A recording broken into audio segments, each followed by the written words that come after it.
शहर का सबसे आधुनिक अस्पताल आरोग्य नगर हॉस्पिटल रात के समय में अजीब माहौल में बदल जाता था। एक रात नर्स रितिका को आवाज सुनाई दी जो उसका ध्यान खींच रही थी। वह एक खास कमरे की ओर बढ़ी जहां एक बूंदेली हल्के से चमकते हुए बल्ब के नीचे खड़ी एक औरत दिखाई दी। कौन है यहाँ? रितिका ने पूछा, पर औरत ने सिर से हंसते हुए उत्तर दिया, मैं यहाँ इलाज के लिए हूँ।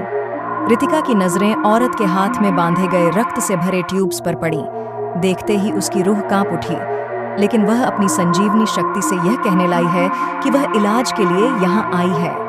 आगे बढ़ते हुए रितिका ने औरत को अस्पताल के अन्य कर्मचारियों के साथ मिलाया। उनकी मुलाकात से सबको यह लगता था कि यह औरत विशेष है। उसकी आंखों में कुछ अजीब सा था, कुछ जो बताता था कि यह इंसान नहीं हो सकती। रात के समय अस्पताल की हॉलवे में गुंजाएं बज रही थीं, जैसे किसी अदृश्य शक्ति की ध्वनि हो। औरत का इलाज चल रहा था, लेकिन उसकी मौत का अंधेरा अस्पताल को छू रहा था।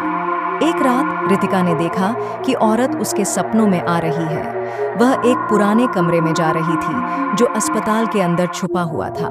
दिन भर में रितिका ने वही कमरा ढूंढने का निर्णय लिया।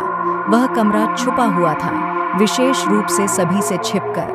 वहां पहुंचते ही उसने देखा कि रुग्णिका का इलाज के बारे में औरत एक किताब से पढ़ रही थी जिसमें कुछ अजीब से मंत्र थे।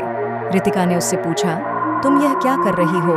औरत ने धीरे से हंसते हुए कहा, मैं यहाँ सिर्फ इलाज नहीं बल्कि रुग्णिका की आत्मा को शांति देने आई हूँ।